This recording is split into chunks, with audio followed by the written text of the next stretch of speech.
بسم الله الرحمن الرحيم. الحمد لله رب العالمين، والصلاة والسلام على أشرف الأنبياء وخاتم المرسلين محمد وعلى آله وصحبه وسلم. ربنا هب لنا من لدنك رحمة وهيئ لنا من أمرنا رشدا. ربنا أرنا الحق حقا وارزقنا اتباعه، وأرنا الباطل باطلا وارزقنا اجتنابه. ربنا اغفر لنا ولإخواننا الذين سبقونا بالإيمان، ولا تجعل في قلوبنا غلا للذين آمنوا ربنا إنك رؤوف رحيم. آمين. براني بريز خوش حالم كلا درس كان ولا شرحي متن طحاوي بخزمتان دقموة جيشتنا فقريت سوار دم دفرمي ليس بعد خلق الخلق استفاد اسم الخالق، ولا بإحداث البرية استفاد اسم الباري. لا بصيغيش ديكش هاتو أو متنا دفرمي ليس منذ خلق الخلق، بلام أوي كما لسري ضرورين أو كتابة ليس بعد خلق الخلق استفاد اسم الخالق. طبعا أو فقرانها موي لسر أنا صفة كاني خواي پروردگارن تبارك وتعالى لسر صفاتي خواي پروردگارن تركيز لسروي دكاتو ك شون يعني خواي پروردگار صفة كاني صفتي أزلين، صفتي أزلي أو يك كاتيك نبو بيتن كنبو بي ننقطي بدايته هي ننقطي كوتعي هي هر هبو وهر دش بيتن لبرودة فرمي ليس بعد خلق الخلق استفاد اسم الخالق. خواي پروردگار تبارك وتعالى پاشوي كمخلوقاتي خلق كرد. طبعا خلق هم بإيجاد دي هم بإنشاء دي. خواي پروردگار تبارك وتعالى پاشوي كمخلوقات هبه هر خالق بوا او اني بلي پاشوي كمخلوقاتي خلق كردو او جاريك ناوي خالقيتي بو دروز بو بيتن يعني بو بيدا بو بيتن. طبعا كده فرمي كباسي خلق دكا لو أنا إنسان هر خوي لبرتساو بيت إنسان كباسي خلق دكا لو أنا هر خوي لبرتساو بيت بلام ك دي عالمي مخلوقات سرت صردة مينيتن ذات سلا بر لوشكاني كميكيجين لو مخلوقاتنا وسلا ناو قولاي بحركان سلا قجوجيا سلا ميوزات خواردنكان سلا جمادات كهموي مخلوقة هيش تيك نيبلي ولا بخوي هاد بيت الدنيا هر هموي مخلوقاتي خواي پروردگارن تبارك وتعالى. لبروا براني برزم او قضية زور وردة لبروش كاتك خواي پروردگار تبارك وتعالى بيشوي كهيت مخلوقاتي چي هبه او صفتي خالقيتي هر هبوا او صفتي خالقيتي هر هبوا وكل متن كذا هاتوا ليس بعد خلق الخلق استفاد اسم الخالق. يعني ونبو باشوي كمخلوقاتي خلق كردو او زاو ناوي بو دروز بو بيتن تو انا خواي پروردگار تبارك وتعالى لسرويها مشتيك. طبعا خواي پروردگار تبارك وتعالى برا برزكانكم للدواوي دفرمي ولا بإحداث البرية استفاد اسم الباري. يعني تقريبا هردو شي او بلام يكشتا مسألي باري دروس كردنيك ك اوي نبي مثيلي نبيتن يعني لعدموا ببي وقبلي شتيك لبر تساود بي يعني شتيك بيشينيشي هبي خواي پروردگار تبارك وتعالى او كونو كائناتي خلق كدو ببي وي ككونو كائناتي هبو بيتن كخواي گور تساوي لي كرد بيتن يعني لا ساي كرد بيتو انساني چي خلق كردو كآدمي خلق كر اني خالق بشرا من طين او بشرا من طينه بشري چي ديك نبو خواي پروردگار لا ساوي كرد بيتو لقر بشري چي ديك خلق كرد بي ئەو جا خوای پەروەردگار تەبارەک و تەعالا دەلیلە لەو فەقەرەی کە خوای پەروەردگار هەم دوو ئیقراری دوو ناوی بۆ خۆی کردوون کە ئیقراری دوو ناوی گەورن بۆ خوای پەروەردگار هەم خالیق و هەم باری کە دوو ناوی خوای پەروەردگارن تەبارەک و تەعالا. فەقەرەی 15 دەفەرمێ له معنى الربوبية ولا مربوب ومعنى الخالق ولا مخلوق. خوای پەروەردگار تەبارەک و تەعالا ڕەب برا بەڕێزەکانی خۆم بە چەند مانایەک دێ کە بە تایبەتی مەسەلەی ڕوبوبیەت بابێکی زۆر زۆر گەورەیە، بابێکی زۆر زۆر فراوانە و ئەو خەڵکە کە وەکو بڵێ لە ڕێی تەوحید و یەکتاپەرستی لای داوە کێشەکەی لێرانە بۆ دروست بووە. طبعاً زانایان تعریفی زۆریان کەلیمەی ڕوبوبیەتیان کردووە، ئەوەیە کە ئینسان دەبێت ئیقرار بکات دام بەوەی دابنێ کە خوای پەروەردگار تەبارەک و تەعالا خاوەنی هەموو شتێکە و پەروەردگاری هەموو شتێکە. ئەوە زۆر مهمە، هەم پەروەردگارە و هەم خاوەندارە و هەم خوای پەروەردگار تەبارەک و تەعالا خالیقە و هەم خوای پەروەردگار ڕازیقە و هەم خوای پەروەردگار زیندووکەرەوەیە و هەم خوای پەروەردگار مرێنەرە و هەم خوای پەروەردگار تەبارەک و تەعالا قازانج پێگەیاندنە ینی نافیعە و هەم ضارڕە ینی زەرەر و قازانج لە لای ئەون. و خوای پەروەردگار تەبارەک و تەعالا ئەوە وەڵامی دوعای خەڵک دەداتەوەی کە مضطڕە و ئەوەی کە لێ قەوماوە و ئینسان ئەگەر ئیقراری کرد بەو هەموو دەسەڵاتانە بۆ خوای پەروەردگار تەبارەک و تەعالا کە خوای پەروەردگار تەبارەک و تەعالا هەموو چاکە و خێر و حەسەنات بەدەستی ئەوە و خوای پەروەردگار دەسەڵاتی بەسەر هەموو شتێکدا دەستچێتن و هیچ شەریکێکی نین، ئەوە مانای چییە؟ مانای ڕوبوبیەتە.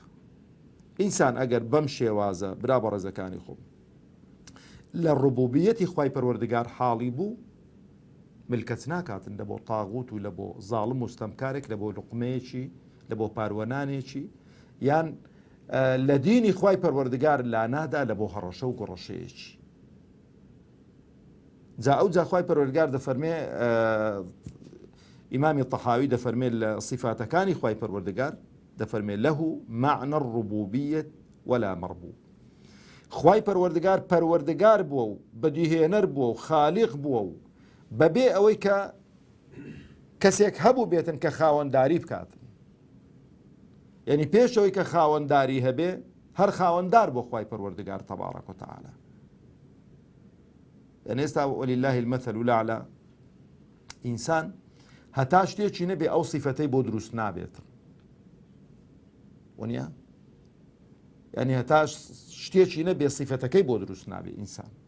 یعنی ئینسان بۆ نمونە ئێستا بە کەسێکی ناڵێن تاجر هەتا تیجارەت نەکاتن، بە کەسێکی ناڵێن حاکم هەتا لەسەر کورسی دەسەڵات دانەنیشێتن، بە کەسێکی ناڵێن مامۆستا هەتا مامۆستایەتی تەواو نەکاو دەرس بە قوتابیەکان نەڵێتەوە، بە کەسێکی ناڵێن عالم هەتا علمی نەبێت. جاهی خوای پەروەردگار صیفەتەکانی ئەزەلین لەگەڵە خۆیدا بەبێ ئەوەی کە ئەو شتانەشی هەبوو بن، بۆ نمونە بەبێ ئەوەی کە مەخلوقاتیش خەڵقە دروستکراویشی هەبن هەر خالیق بووە. پێویستی بەوەی نەبووە کە مەخلوقات یان بۆی کە خاوەنداریەتی مەسەلەن هەبێتن ئەو جا بڵێ وەڵا خوای گەورە خاوەندارە. ئەو جا دەفەرمێ ومعنى الخالق ولا مخلوق. لە پێشەوە شەر ئیشارەتێکمان پێدا خوای پەروەردگار شایستەی ناوی خالیق بووە لە ئەزەلەوە، ئەو شایستەی و ئەو ناوی هەر لەگەڵدا بوو بەبێەوەی کە مەخلوقیشی هەبن، بەبێەوەی کە مەخلوقیشی هەبن. لەبەر برا بەڕێزەکانی خۆم ئینسان ئێستانەکە گە فکرکەینەوە کێشەی ئێمە لەوەی بەڕاستی چاک خوای خۆمان نەناسیوە.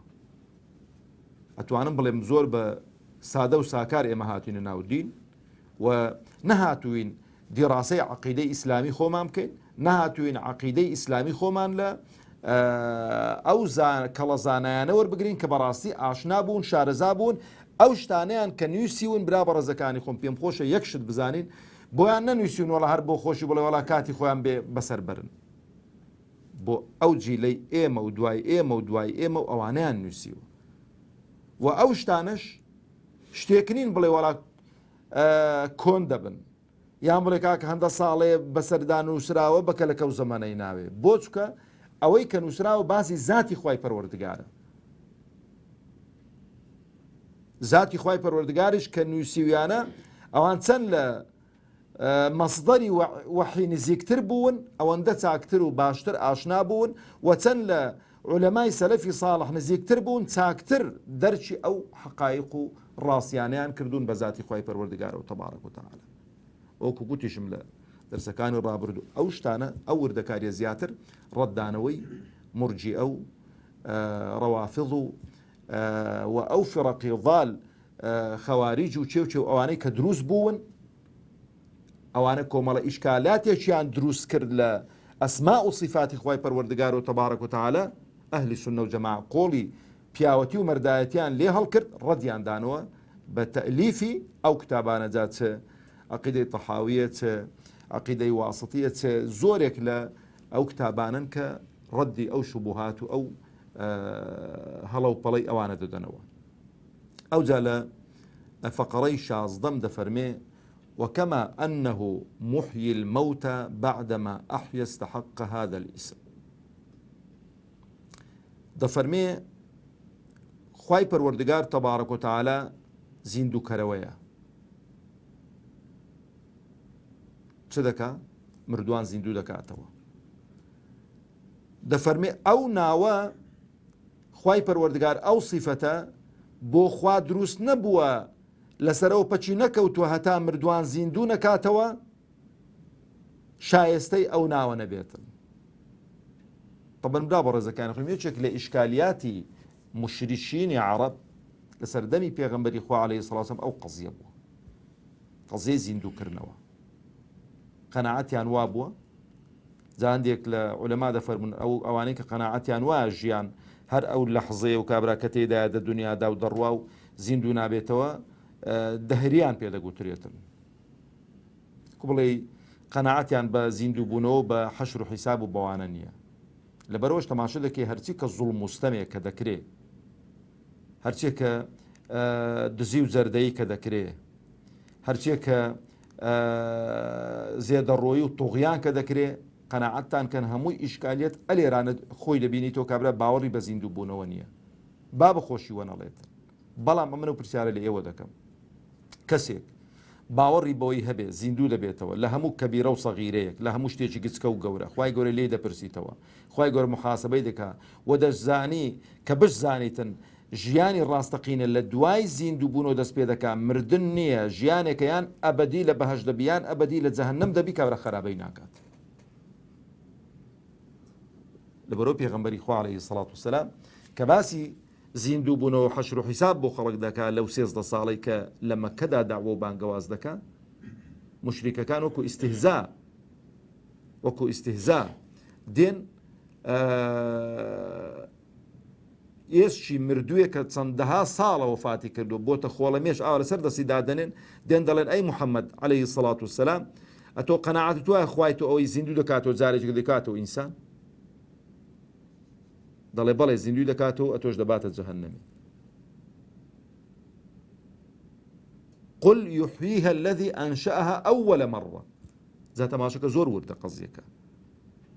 خوای پەروەردگار تەبارەک و تەعالا یعنی چۆتە بینە بۆ نمونە ولله المثل الأعلى، ئەو سەیارانی کەمە سواریان دەبین بەکاریان دێنین ڕۆژانە،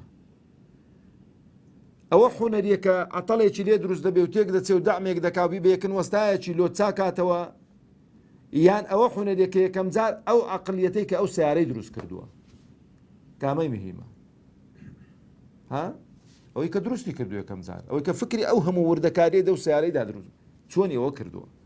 جاوە یەکێکە لە هەلە ئەوەش ئەگە بیجێڕیەوە ئەوە بەرهەمی ئەو عەقڵەیە کە خوا خەڵقی کردووە، ئەو خوا گەورە و عەزیمە ئەو عەقڵەی داوەتە ئینسان کە ئاوا ئیش بکە، سیارەیەکی ئاوا ئەو وردەکارێت تێدا دروست بکاتن، تەیارەیەک ئەو وردەکارێت تێدا دروست بکاتن، تەیارەی وایە 700 نەفەر زیاتری هەڵدەگریتن، بەتەن شتی هەڵدەگریتن، دەو ئاسمانەیدا دەڕواتن. باخیرەی وایە و چکاورای گوتی شارێکی هەڵدەگریتن، یەک شاری دەنا ئەو ئاوەیدا دەڕوا غەڕق نابیت. لەبەرۆ خوای گەورە دەفەرمێ قل یحییها الذی ئەنشأها ئەوەل مەڕە، ئەو خوای تەبارەک وتەعالا کە دەسەڵات و قودرەتی ئەوەیە کە یەکەم جار خەڵقی کردووین، دەسەڵاتی ئەوەی کە پاش ئەوەی کە ئەسڵەکەی پەیدا بوو ئاسانە زیندووکردنەوەکەی. لەبەرەوەش خوای پەروەردگار تەبارەک وتەعالا کە باسی ئەو قەزیەی دەکا، ئەوە نییە جا بڵێ بینیتە بەر چاوی خۆ دەبی چەندی بێ جا هەتا ئەوەی لە قەبری دەردینی و هەتا ئەیدیکە لێ دەنۆڕن مەلایکەتان دەنێری دادا خۆ لە چەند دەرێ بزر بوو ئەو فڵان کەسەکەی تە چێن دەرێدەی ئارەقی ڕەش و شیم بکەن بە دوو ئەوەی ئەوە نییە. إنما خلقكم وبعثكم إلا كنفس واحدة، خلقي همو مخلوقات وزندو كرنوي همو مخلوقات كنفس واحدة. لا إخوائي پروردگار أوش كو كن فيكن ببدأ بيت أو زا إخوائي پروردگار تبارك وتعالى بيشوي ك مخلوقات زندو كاتوا أو كلمة محيي زندو كروا صفتي إخوائي پروردگار و صلاة إخوائي پروردگار هل لقلي دابوا لآخر فقرة كاتش مان كما ود فرمي كذلك استحق اسم الخالق قبل إنشائهم. بيشوي كخواي قورة تبارك وتعالى خلق دروسك مستحقي أو بوك خالق بجهينا له. لبرو برابر زكاني خم آشنابون ب ناو صفتەکانی خوای پەروەردگار بەتایبەتی بەو شێوازە ئینسان وا لێ دەکا کە تام و چێژ و لەزەت زیاتر لە عیبادەت و خواپەرستیەکان بکاتن و خوای پەروەردگار تەبارەک وتەعالا عاقیبەت خێرمان بکاتن و سەربەرز و سەرفرازی دنیا و قیامەتمان بکاتن. فقەڕەی حەڤدەم لەسەر ڕادەوەسین ئەگەر تەمەن باقی بۆ بەیانی لە خزمەتی دادەبین دەفەرمێتن ذلك بأنه على كل شيء قدير وكل شيء إليه فقير وكل أمر عليه يسير لا يحتاج إلى شيء ليس كمثله شيء وهو السميع البصير. وصلى اللهم على محمد وعلى آله وصحبه وسلم.